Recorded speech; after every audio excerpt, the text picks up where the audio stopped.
नमो सिद्धाणं नमो आयर्याणं नमो वज्रायाणं नमो लोये सर्वसावणं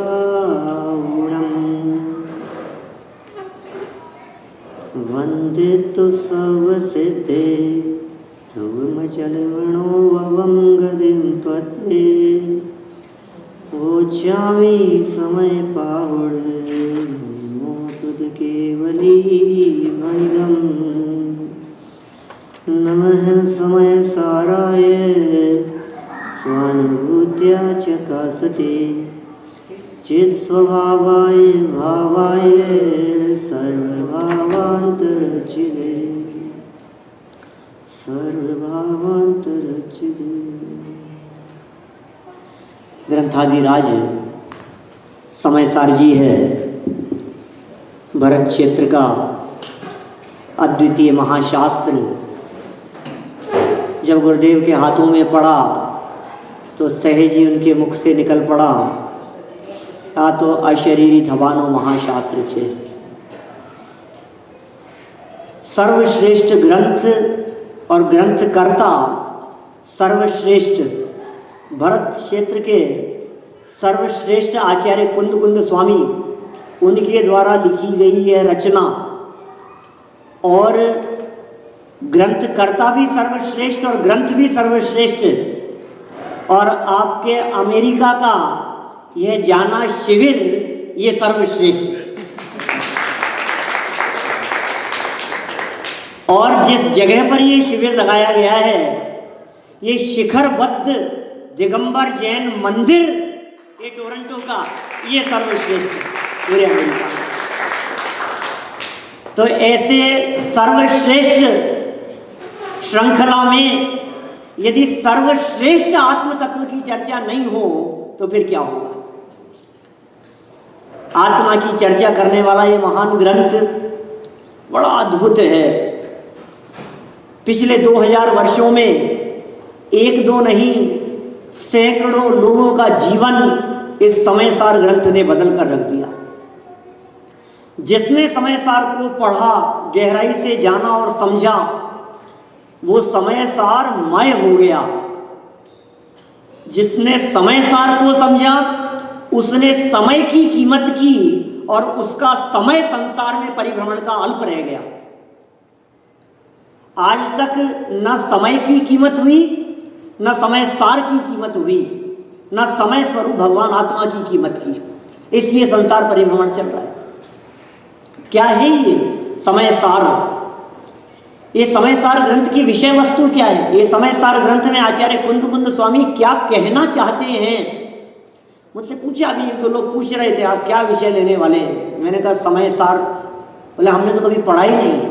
ये क्या है समय सार? ये क्या चर्चा है समय सार में? सिद्धों से शुरुआत की। हमारे चरम लक्ष्य जो सिद्धत्व की प्राप्ति है, मनुष्य जन्म का जो अंतिम लक्ष्य सिद्ध दशा की प्राप्ति है, वहां से वंदन करके प्रारंभ हुआ इस समयसार ग्रंथ का। पहली गाथा में वंदित्व सर्व सिद्धे कहकर के सिद्ध परमात्मा को नमस्कार किया। आचार्य अमृतचंद्र स्वामी इसके टीकाकार ये 2 कदम आगे चल के बात करते हैं। वे कहते हैं सिद्धों को नहीं सिद्ध स्वरूप को नमस्कार करो तो सिद्धत्व की प्राप्ति होती है। सिद्धों को नमस्कार करने से सिद्ध नहीं बना जाता, सिद्ध स्वरूप को नमस्कार करोगे तो सिद्धत्व की प्राप्ति हो जाएगी। उन्होंने नमः समय साराय कहकर के समय सार स्वरूप आत्म तत्व को वंदन किया। पहली गाथा समय सार की का मंगलाचरण हुआ। दूसरी गाथा से समय की चर्चा हुई, दूसरी और तीसरी गाथा में। दूसरी गाथा में स्व समय और पर समय की चर्चा की, समय क्या चीज है। तीसरी गाथा में समय को 6 द्रव्यों रूप प्ररूपित किया। दूसरी गाथा में कहा दर्शन ज्ञान चारित्र रूप जो परिणत है वो स्व समय है। सम्यक दर्शन सम्यक ज्ञान सम्यक चारित्र रूप से परिणत आत्मा स्व समय है, और मिथ्या दर्शन ज्ञान चारित्र रूप आत्मा उससे परिणत आत्मा वो पर समय है। समय माने क्या है? समय के 2 अर्थ किए, एक समय माने आत्मा भी कहा और समय माने पदार्थ भी कहा। जब दूसरी गाथा में चर्चा की तो समय शब्द का अर्थ आत्मा कह करके पुकारा गया। वहां समय माने पदार्थ, कैसा पदार्थ कि जो गमन करे और परिणमन करे और जाने, वो पदार्थ। जानने की मुख्यता से चर्चा की तो आत्मा की मुख्यता से बात हुई। समय माने आत्मा। समय शब्द के दो अर्थ, एक समय माने आत्मा और दूसरा समय शब्द का अर्थ पदार्थ। तीसरी गाथा में समय को तीन लोक में सर्वत्र सुंदर कह करके पुकारा गया। तीन लोक में सबसे सुंदर यदि कोई है तो समय। वो समय क्या है? बोले पदार्थ। दुनिया का हर पदार्थ सुंदर है। प्रत्येक पदार्थ की सुंदरता की चर्चा हुई गाथा 3 में। कण कण की सुंदरता की चर्चा हुई तीसरी गाथा में। समय का अर्थ जब पदार्थ किया जाता है, समय का अर्थ जब वस्तु किया जाता है, समय का अर्थ जब द्रव्य किया जाता है, तो द्रव्यों में सारभूत आत्मा वो समय सार का मतलब होता है। समय सार, ग्रंथ समय सार है ना।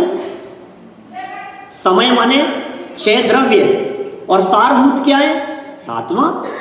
तो समय सार माने क्या हुआ? 6 द्रव्यों में सारभूत अपना आत्मा, वो समय सार है।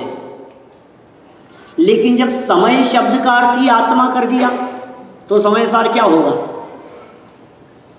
समय माने यदि आत्मा अर्थ किया, अमृतचंद्र स्वामी ने किया है, तो समय सार माने क्या है?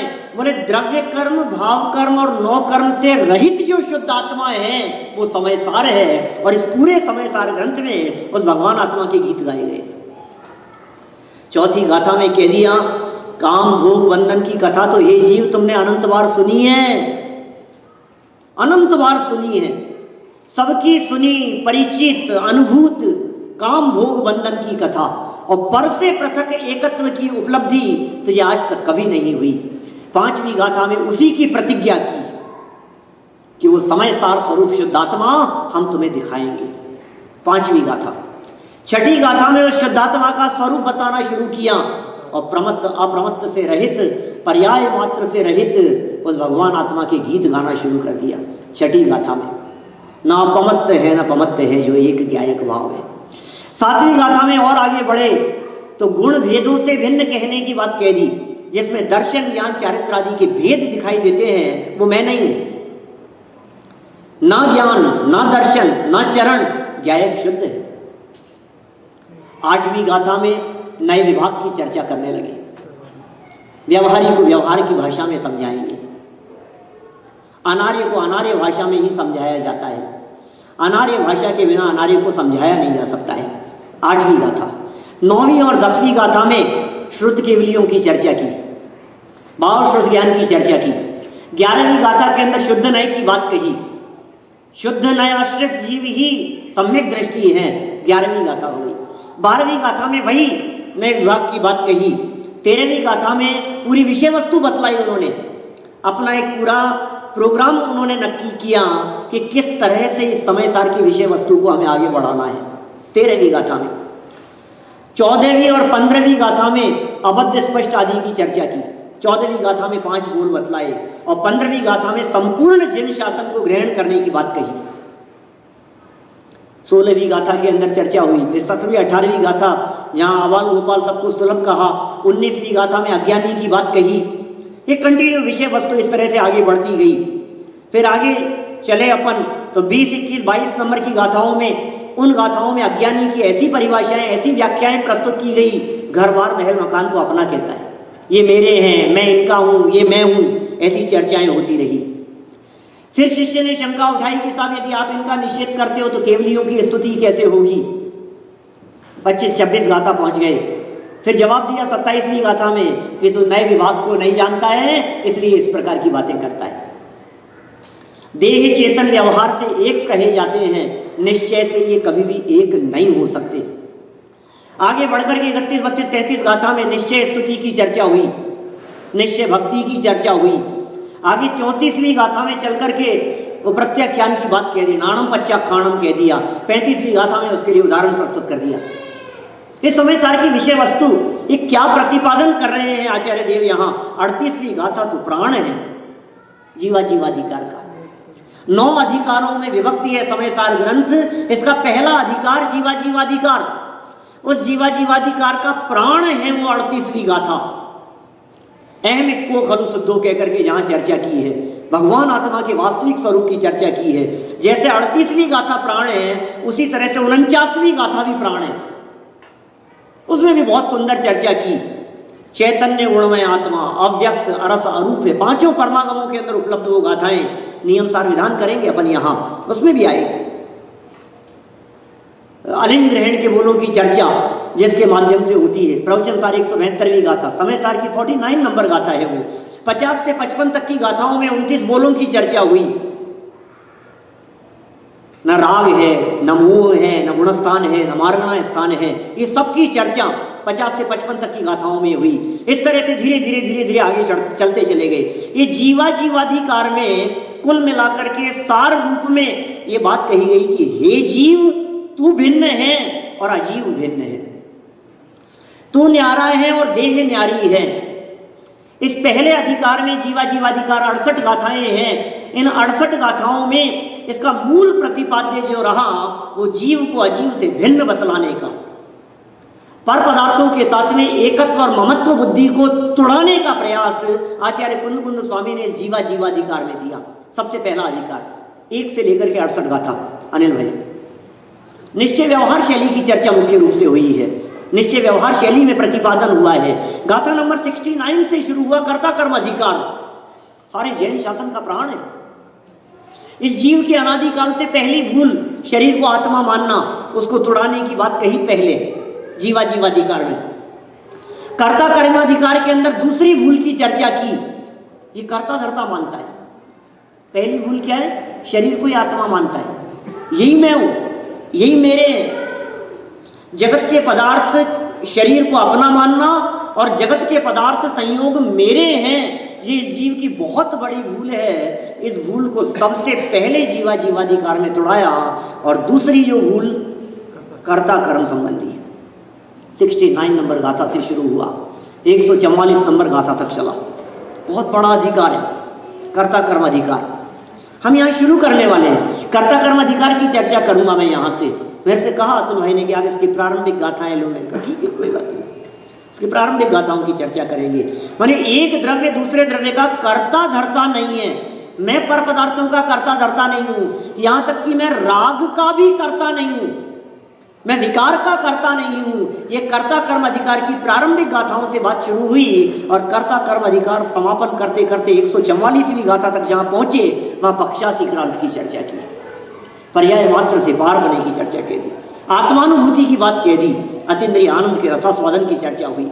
144वीं गाथा तक पहुंचते हुए 76 गाथाओं में कर्ता कर्म अधिकार पूरा हुआ। कितने अधिकार हो गए यांची जी साहब?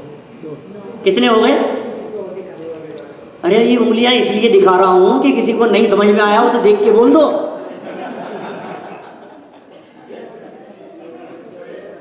पहले अधिकार का नाम क्या है? जीवाजीवाधिकार। दूसरे का नाम क्या पढ़ रहे हैं अपन लोग? समय सार पढ़ रहे हैं। समय सार पढ़ना है और समय सार पढ़ करके समय सार स्वरूप भगवान आत्मा को पढ़ना है। 2 अधिकार निपट गए, 144 हो गए पूरे। निपुण भाई बराबर आगे चले। 145वीं गाथा से शुरू हुआ पुण्य पाप अधिकार। ये तीसरी भूल। देखो क्या गजब किया कुंद आचार्य देव ने। तत्व तो 7 ही होते हैं। उमा स्वामी आचार्य ने 7 तत्व बतलाए। आचार्य कुंद स्वामी ने उन पुण्य पाप को अलग रखा जिनको उमा स्वामी आचार्य देव ने आश्रम में शामिल कर लिया था। आचार्य उमा स्वामी ने जिस पुण्य और पाप को आश्रव और बंध में गर्भित कर लिया, आचार्य कुंद स्वामी ने उन पुण्य और पाप को अलग रख करके अलग चैप्टर दिया। 145 नंबर गाथा से 163 नंबर गाथा तक पुण्य पाप अधिकार की चर्चा हुई। और पता है चर्चा क्या हुई? ये समय सार ग्रंथ है ना, ये अध्यात्म का ग्रंथ है, ये आगम का ग्रंथ नहीं है। आगम और अध्यात्म में क्या अंतर है? आगम जो परंपरा से चली आई हुई बात हो उसका नाम है आगम। चली आई हुई बात, सुन करके आई हुई बात। आपने कैसे कही कि उनसे सुनी थी, उन्होंने कैसे कही कि उनसे सुनी थी, उन्होंने कैसे कही थी उनसे सुनी थी। कि परंपरा से जो बातें चली आई हो उसका नाम है आगम। चली आई कहां से? आप्त, गणधर और मुनिराज।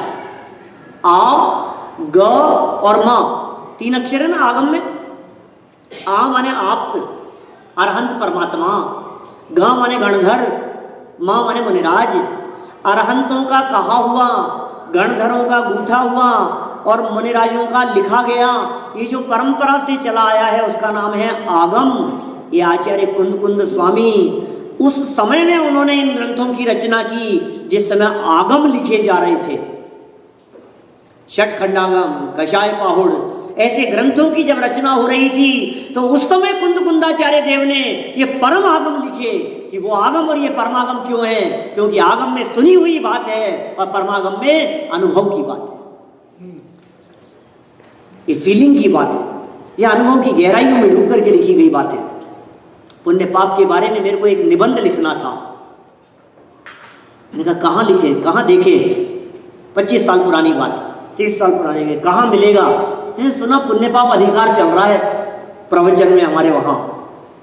तो बोले चैप्टर है पूरा समय सार में एक, तो पुण्य पाप के ऊपर निबंध लिखना है तो क्या उस चैप्टर में मिलेगी डिटेल्स? कौन कौन सी पुण्य क्या होता है, पाप क्या होता है, पुण्य किसे कहते हैं, पाप किसे कहते हैं, पुण्य प्रकृतियां कौन सी है, पाप प्रकृतियां कौन सी है? पूरा चैप्टर देखा लेकिन पुण्य पाप की परिभाषा नहीं लिखी कुंदाचार्य ने।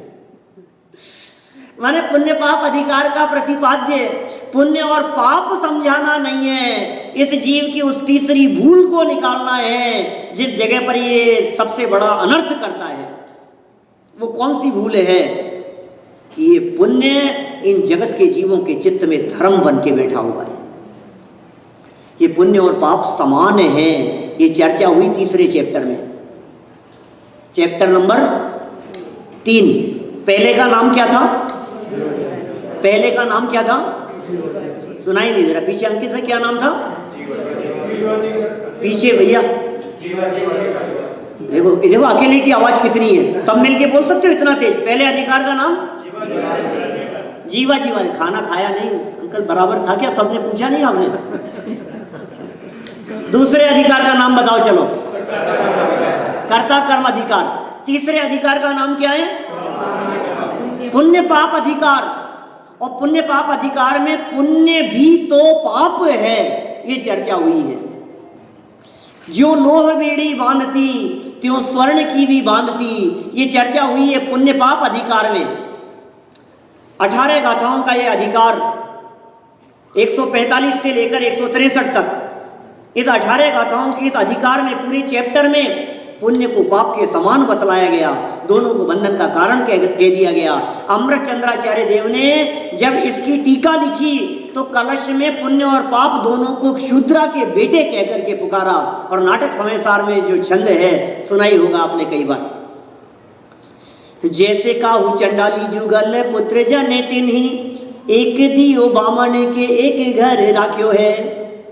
बामन का हायो तिनी मध्य मास त्याग कीनो, चांडाल का हायो तिनी मध्य मास चाख्यो है। और तैसे एक वेदनी करम के जुगल पुत्र, एक पाप एक पुण्य नाम भिन्न वाक्यो है। और दोहू माई दौड़ धूप और दोहू कर्म बंध रूप, और याते ज्ञानवंत नहीं को अभिलाख्यो है। इसलिए ज्ञानी जीव किसी की भी अभिलाषा नहीं करता है। पुण्य हो या पाप हो, दोनों में दौड़ धूप दिखाई देती है, दोनों में भागम भाग दिखाई देती है।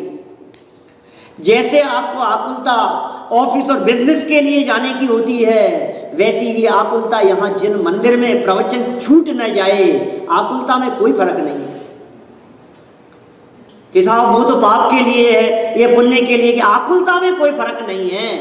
दोहू माई दौड़े धूप, दोहू कर्म बंध रूप, याते ज्ञानवंत नहीं को अभिलाख्यो है। ज्ञानी जीव दोनों में से एक की भी अभिलाषा नहीं करता है। पुण्य पाप अधिकार खत्म हो गया। आगे चालू हुआ 164 से शुरू हुआ आश्रव अधिकार, 180 गाथा तक आश्रव अधिकार की चर्चा हुई। अब आश्रव अधिकार में तो आश्रमों की चर्चा की होगी। आश्रम अधिकार में तो ये बतलाया होगा आश्रम 5 प्रकार के हैं। आश्रम के 57 भेद बतलाए होंगे, कितने कितने प्रकार के आश्रम होते हैं कि नहीं, कि क्यों? क्योंकि आचार्य देव क्या लिख रहे हैं? परम आगम। आश्रम के भेद जानने हो तो आगम पढ़ो, और आश्रम का मर्म जानना हो तो परमागम पढ़ो। बोलो क्या करना है? मर्म जानना है कि आश्रम का स्वरूप समझना है? आश्रम का स्वरूप समझाना नहीं है, हम आश्रम को नहीं समझाने वाले। क्या समझाएंगे आश्रम को, और क्यों समझाएं हम आश्रम को? आश्रम को समझ के क्या करेंगे? तो क्या समझाया कि ज्ञानी जीव आश्रमों के काल में भी निराश्रम है। ये अनुभव की बात है, ये फीलिंग की बात है, ये बात अंदर से निकलती है, ये अंतरंग की गहराई से निकलती है, ये किसी के कहने से नहीं। ये क्या बात कर रहे हो साहब? हाँ, ज्ञानी जीवों को निराश्रम कहा होगा इस आश्रम अधिकार में, तो शायद सिद्ध भगवान की बात होगी, क्योंकि ज्ञानी है ना सिद्ध भगवान। कि नहीं नहीं, सिद्धों की चर्चा नहीं है, ये तो संसारियों की चर्चा है। तो फिर अनंत भगवान की बात होगी कि नहीं, उनकी भी नहीं है। तो मुनिराजों की बात होगी कि नहीं, उनकी भी नहीं है, क्योंकि लिखा है भोग के काल में भी ज्ञानी जीव निराश्रव है, आश्रमों के बीच में भी ज्ञानी जीव निराश्रव है। ये क्या क्या उटपटांग बातें करते हो साहब? आश्रम के काल में भी निराश्रव है? ये देखो, आश्रम कितने प्रकार, कैसे होता है आश्रम? कर्म का आश्रम कैसे होता है, किस प्रकार होता है कर्म का आश्रम? तो कहा 8 कर्मों में से 7 कर्मों को तो जिनागम में नपुंसक कह करके पुकारा है। एकमात्र मोहनीय कर्म ही ऐसा है जो नवीन कर्म बंधन का कारण बनता है।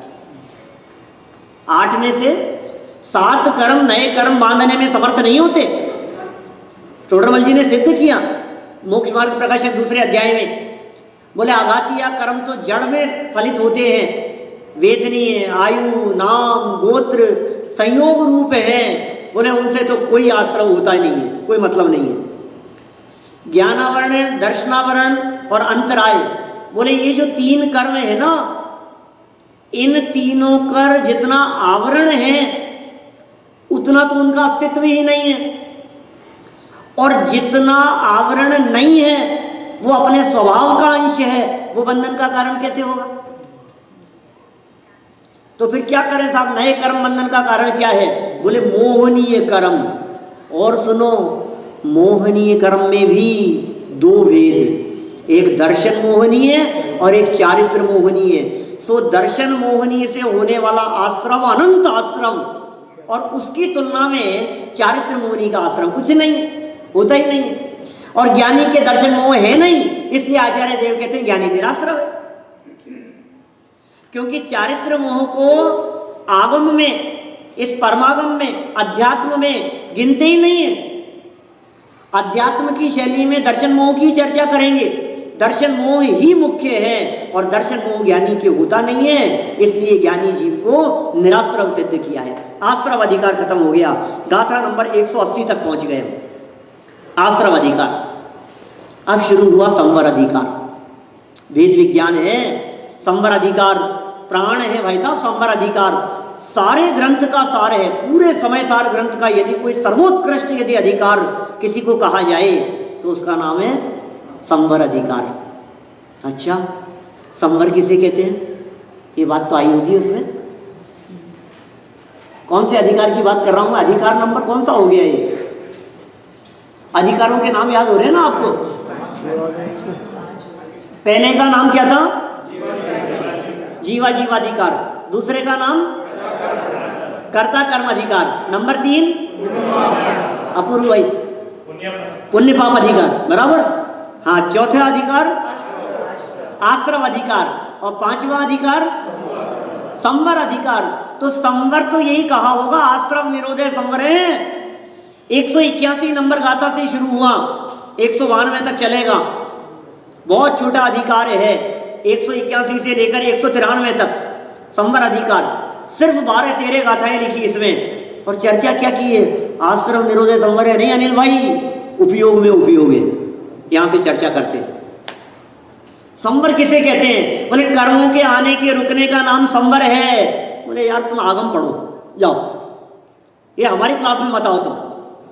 हम तो यहाँ संवर कुछ अलग प्रकार का बतला रहे हैं। उपयोग में उपयोग है। ये चर्चा 181, 182, 183 नंबर गाथा में हुई। 181, 82, 83 नंबर गया था। क्या गजब चर्चा की है भाई, आप कल्पना नहीं कर सकते हो। इसकी टीका में आचार्य अमृतचंद्र स्वामी ने प्रदेश भेद की चर्चा की। 181, 82, 83 नंबर गाथा। राग के प्रदेश न्यारे और ज्ञान के प्रदेश न्यारे, इस बारीकी में उतर करके चर्चा हुई है यहाँ इस गाथा में। फिर 186वीं गाथा में जाकर के तो पॉजिटिव थिंकिंग की बात कर दी भाई साहब, जिसकी चर्चा आज सारे समाज में, सारी दुनिया में बहुत होती है। सारी दुनिया ये कहती है पॉजिटिव सोचो, पॉजिटिव, नेगेटिव बात मत किया करो, पॉजिटिव सोचो। कैसे होगी व्यवस्था, बहुत मुश्किल हो जाएगी, नेगेटिव बात मत करो, पॉजिटिव सोचो। तो जब आप सब जगह पर पॉजिटिव सोचने की बात करते हैं, जब धर्म की बात आती है तो फिर आप नेगेटिव क्यों सोच? पंडित जी अभव्य हुए तो फिर पंचम काल में तो मोक्ष होता ही नहीं है। फिर यदि आत्मा का अनुभव नहीं हुआ तो क्या, हम यहां से यदि हमारी गति बंद गई होगी तो, अरे तू नेगेटिव नेगेटिव क्यों सोचता है, पॉजिटिव क्यों नहीं सोचता है? कि सुनो, जितनी दुनिया में पॉजिटिव थिंकिंग चलती है उन सब के पीछे यदि कहीं बीज यदि कहीं उत्पन्न होते दिखते हैं हमारे को इतिहास में, तो 2000 साल पहले 186वीं गाथा में दिखते हैं। ये कहते हैं, हे जीव, तू यदि आत्मा को शुद्ध जानेगा तो शुद्धता को प्राप्त होगा, और तू अशुद्ध जानेगा तो अशुद्धता को प्राप्त होगा। बोल तुझे क्या चाहिए? शुद्धता चाहिए तो अशुद्धता के बारे में विचार मत करना। यदि तुझे शुद्ध होना है तो शुद्धता के बारे में बात कर। मैं तो शुद्ध हूं, अपनी शुद्धता के बारे में विचार करो। मैं तो ज्ञायक हूं, शुद्ध हूं, परिपूर्ण हूं, यही विचार करो। दूसरा विचार चिंतन में आना ही नहीं चाहिए। वेद विज्ञान की गहराई से चर्चा हुई इस अधिकार में, वेद विज्ञान की सिद्धि के लिए। और मैं कहता हूं ये अधिकार नहीं, सारा जिनागम, पूरा का पूरा जैन शासन, ये वेद विज्ञान के लिए। अतुल भाई अभी आपसे पूछा ना ये जैन क्या होते हैं, जैन कौन होते हैं? मेरे से भी ऐसे पूछा था एक बार, ऐसी हुई थी चर्चा, किसका नाम है जैन? ये भेद विज्ञान का नाम जैन दर्शन है। कौन होते हैं जैन? ये कौन सी कास्ट वाले होते हैं? गुजराती होते हैं कि मारवाड़ी होते हैं? जैन कौन होते हैं? गुजराती। आप इतना धीरे बोले, मुझे लगा आप तो गुजराती बोलोगे। वेद विज्ञानी वे जैनी है। ये जैन दर्शन पूरा का पूरा वेद विज्ञान के लिए समर्पित है। वेद विज्ञान ते सिद्धा सिद्धा एक लिखेचिन है, ये चर्चा यहाँ हुई है। आज तक जितने जीव सिद्ध हुए हैं ये सब वेद विज्ञान के प्रभाव से ही सिद्ध हुए हैं, और जितने संसार में रखड़ रहे हैं वे सब वेद विज्ञान के अभाव से ही रखड़ रहे हैं। ये संवर अधिकार 193 गाथा तक चर्चा हुई। संवर अधिकार में संवर करने के लिए क्या सोचना है? शुद्ध हूं, अपने शुद्ध स्वरूप के बारे में विचार करो। संवर के बाद में कौन सा अधिकार आया? निर्जराधिकार। अब निर्जराधिकार में क्या चर्चा होगी? अब तो निर्जरा की बात करेंगे ना। कहां से चर्चा कर रहे हैं निर्जराधिकार की? 193 नंबर गाथा से 236 नंबर गाथा तक निर्जराधिकार की चर्चा हुई। पता है, निर्जरा तो छोड़ो, वो बात यहां से करते हैं कि ज्ञानी जीव भोग भोगने के काल में भी उसके निर्जरा होगी। ज्ञानवंत को भोग निर्जरा हेतु है। कि साहब क्या कह रहे हो आप? क्या अनुभव की बात लिख रहा हूं ना? हम आगम नहीं लिख रहे हैं, हम परमागम लिख रहे हैं। निर्जरा कितने प्रकार की होती है, निर्जरा के कितने प्रकार के भेद होते हैं, निर्जरा कैसे होगी, निर्जरा के कारण कौन कौन से हैं, ये जानना हो तो तत्वार सूत्र पढ़ो। सगुप्ती समिति धर्म अनुप्रेक्षा परिचय जय चारित्रयी तपसा निर्जराच्य, ये सब वहां पढ़ो। तो यहाँ क्या पढ़ा रहे हो? यहाँ ये पढ़ा रहे हैं कि कहीं भी रहो, किसी भी हाल में रहो, दृष्टि ज्ञायक पर है तो चाहे भोग भोगता हुआ ही क्यों नहीं हो, निर्जरा चालू। ये मर्म है निर्जराधिकार का। ज्ञानियों को भोग के काल में भी निर्जरा है, भोग भोगते हुए भी निर्जरा हो रही है। ये सब जच नहीं रही है बात हमारे को, कि क्यों नहीं जच रही है? भोग भोगता हुआ दिख रहा है, अंदर में दृष्टि ज्ञायक भगवान आत्मा पर है। इसलिए भोग के काल में भी भोग से रहित है। कौन सी ज्ञानी की बात होगी? कौन सी की बात होगी? बताओ, आप ही बताओ। भोग भोगने वाला ज्ञानी कौन सा होगा? चौथे गुणस्थान वाले की बात है भाई साहब, चौथे गुणस्थान वाली सम्यक दृष्टि की बात है। भोग के काल में भी निर्जरा, ये क्या स्वरूप बतला रहे हैं। कभी कभी तो अटपटी सी बातें लगती है हमारे को, ऊट पटांग सी बातें लगती है। कौन सा अधिकार चल रहा है भाई साहब? निर्जराधिकार कह रहे हैं। छठा अधिकार है कि सातवां है? छठा है, सातवां है, छठा है? कौन सा है? कौन सा है? छठा है पक्का? पहला कौन सा था निकाल जी? जीवाधिकार पक्का? जीवाधिकार तो सबको याद हो गया ना। और दूसरा कौन सा था? कर्ता कर्माधिकार। जीवाधिकार के अंदर क्या बात कही थी कि जीव अजीव से भिन्न है, ये बात हुई, एकत्व ममत्व बुद्धि दौड़ाई। फिर कर्ता कर्माधिकार, कर्तृत्व भोक्तृत्व की मान्यता को दौड़ाया। नंबर 3 क्या था? पुण्य पाप अधिकार। अधिकारों के नाम तो याद रखो। एंड में तो लिखा गया तो पाप अधिकार है। हाँ, जैसे नाचार्य ने लिखा, जैसे नाचार्य ने पुण्य पाप अधिकार समापन करते हुए लास्ट में लिखा कि इस प्रकार पाप अधिकार समाप्त होता है। पुण्य पाप अधिकार के अंत में लिखा पाप अधिकार समाप्त होता है। सुनो, हम उसको मिसप्रिंट भी मान लेते, लेकिन प्रश्न उठाया कि आप पुण्य पाप अधिकार को पाप अधिकार समाप्त क्यों लिख रहे हो? तो फिर उन्होंने बताया कि जो स्वभाव से पतित कराए वो पाप। यदि वे प्रश्न उठा करके जवाब नहीं देते तो शायद हम उसको मिसप्रिंट मान लेते और पाप को सुधार करके वाला अपन पुण्य कर देते या पुण्य पाप कर देते हैं, जो भी पुण्य पाप अधिकार लिख देते वहां। 3 अधिकार हो गए। चौथे का नाम क्या? जल्दी बोलो, समय सीमित है हमारे पास में। चौथे का नाम आश्रम, आश्रम। चौथे का नाम आश्रम। 5वें का नाम संवर अधिकार। छठे अधिकार का नाम निर्जराधिकार की चर्चा हुई। 193 से लेकर के चर्चा शुरू हुई, जिसमें प्रारंभिक गाथाओं में ज्ञानी भोग के काल में भी निर्जरा है, ये चर्चा हुई। फिर बीच में चलते हुए थोड़ा सा प्रकरण बदला, और प्रकरण बदलते हुए फिर उन्होंने परिग्रह मेरा नहीं ये चर्चा करना शुरू कर दिया। आत्मा ही आत्मा का परिग्रह, यदि परिग्रह मेरा बने तो मैं अजीव बनूं, अरे पर मैं तो ज्ञायक भाव हूं इसलिए पर मेरे नहीं। ये परिग्रह मेरा नहीं है, ये चर्चा करना शुरू कर दिया। और निर्जराधिकार समापन करते करते उन्होंने अष्ट अंगों की चर्चा की।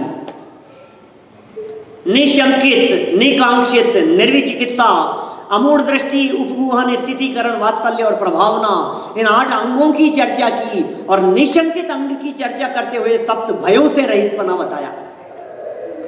जिन लोगों ने समय सार का अभ्यास किया होगा उनको विषय वस्तु ख्याल में आ रही होगी कि आखिर समय सार में क्या बातें बताई है, ये समय सार ग्रंथ क्या है, ये समय सार ग्रंथ कहना क्या चाहता है, ये आचार्य देव ने क्या वर्णन किया है समय सार ग्रंथ में।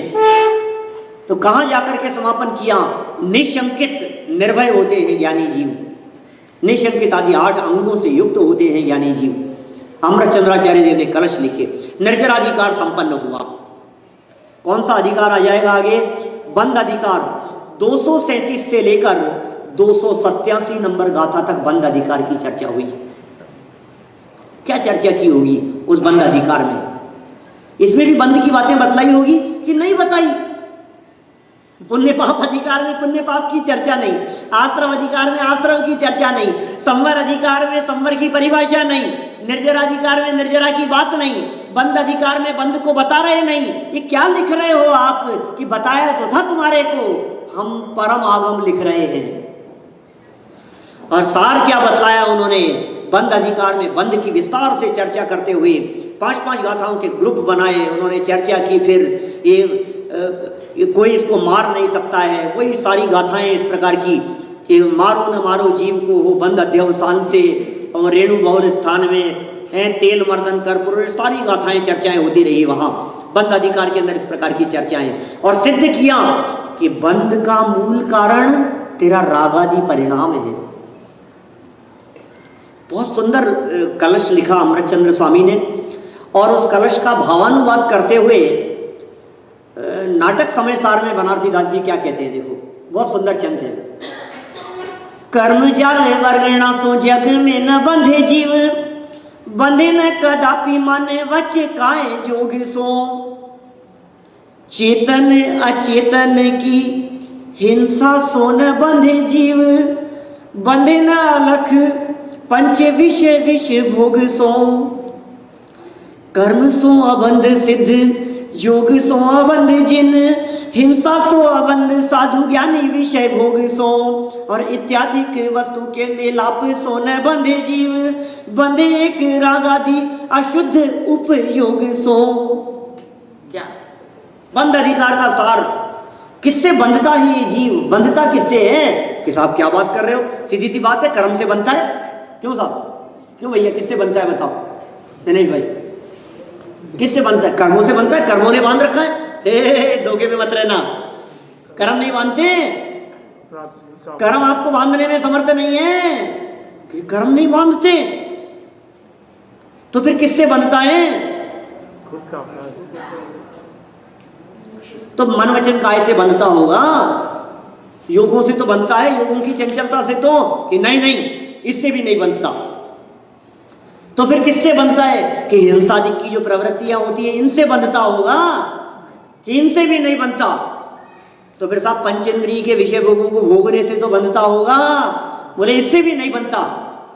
कि यार तुम कहते रहोगे और तुम्हारी सुनते रहेंगे, हम पागल समझ रखा है हमें, तुम बोले जा रहे हो और हम मानते जाएंगे, हम नहीं मानते तुम्हारी बात, हम कैसे मान लें कि इनसे नहीं बनता है? तो बनारसी दास जी ने एग्जाम्पल दे दी। क्या एग्जाम्पल दे दिए? कर्म सो अबंध सिद्ध, सिद्ध भगवान कर्म से नहीं बंध रहे, इसका मतलब कर्म बांधने वाले नहीं होते।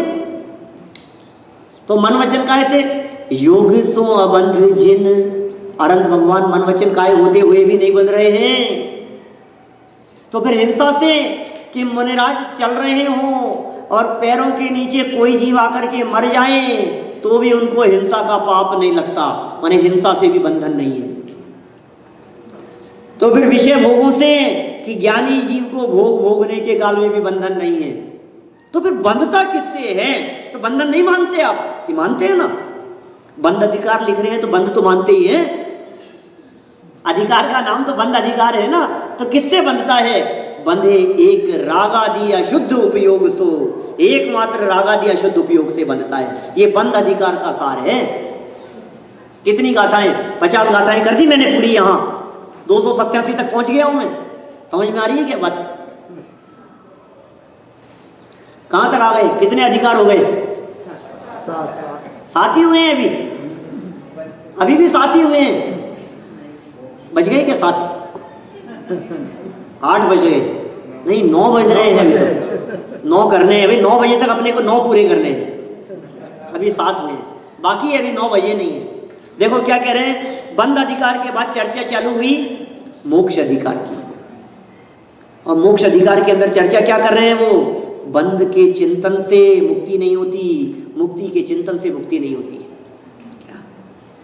द्विधाकरण की चर्चा कर ली, प्रज्ञा चयनी की चर्चा कर ली, और मोक्ष अधिकार में उस क्लाइमेक्स तक पहुंचाया है जहां अप्रतिक्रमण आदि को भी विषकुंभ कहकर के पुकारा है, उस जगह तक पहुंचा दिया।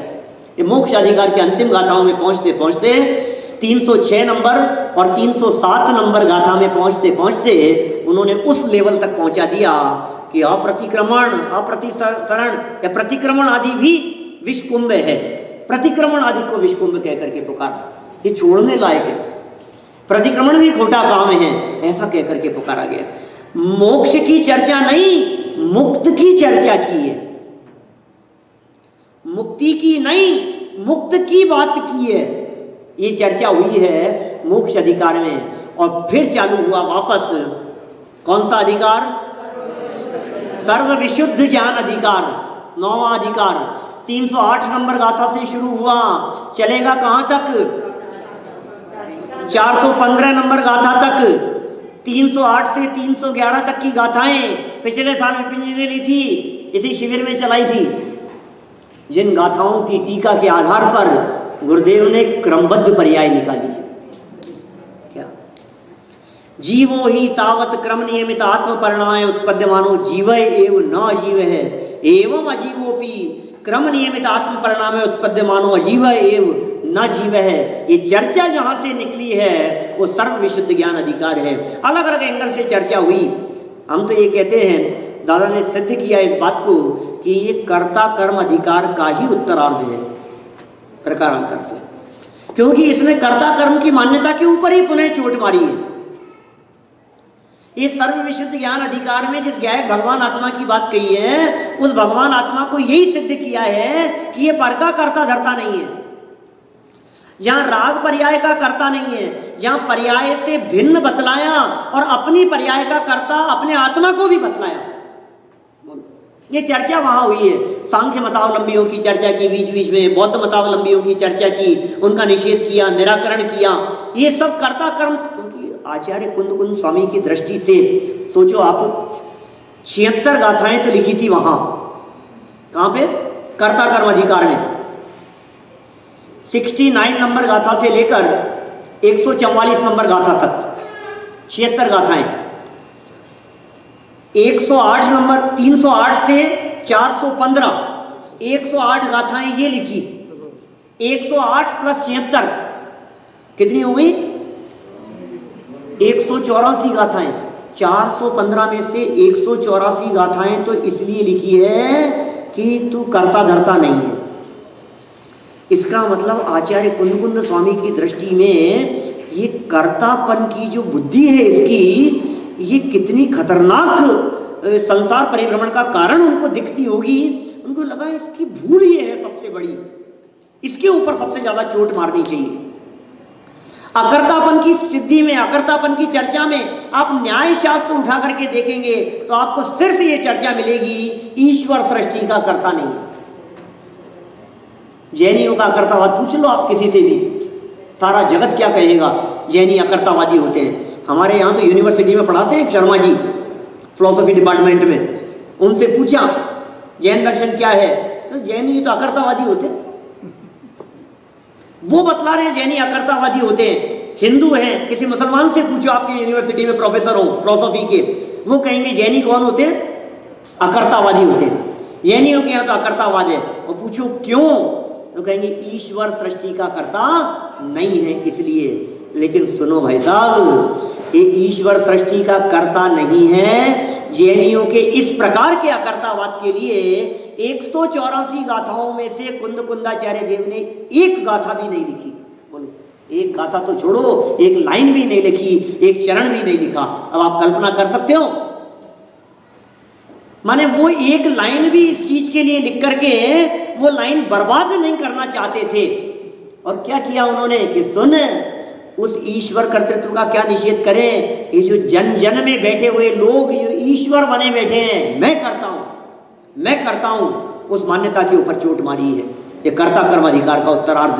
तो इस तरह से ये 9 अधिकारों में आचार्य कुंद कुंद स्वामी ने उस भगवान आत्मा के वास्तविक स्वरूप को पहुंचाने की जो प्रतिज्ञा पहले 5वीं गाथा में जो प्रतिज्ञा की थी, उसका पूरे 9 अधिकारों में निर्वाह किया है। 415 गाथाओं में जो चर्चा हुई है, सच में वो ऐसी चर्चा हुई है कि 4 गति का अभाव करने का एकमात्र उपाय और पंचम गति में पहुंचा देने का उपाय इन 415 गाथाओं में है। 4, 1 और 5। 4 गति का अभाव करने का उपाय क्या है? बोले एक ही उपाय है, एक होए तृण कालमा परमारथ नो पंथ। हिसाब 4 गति से मुक्ति होने के 4 रास्ते तो होंगे कि नहीं?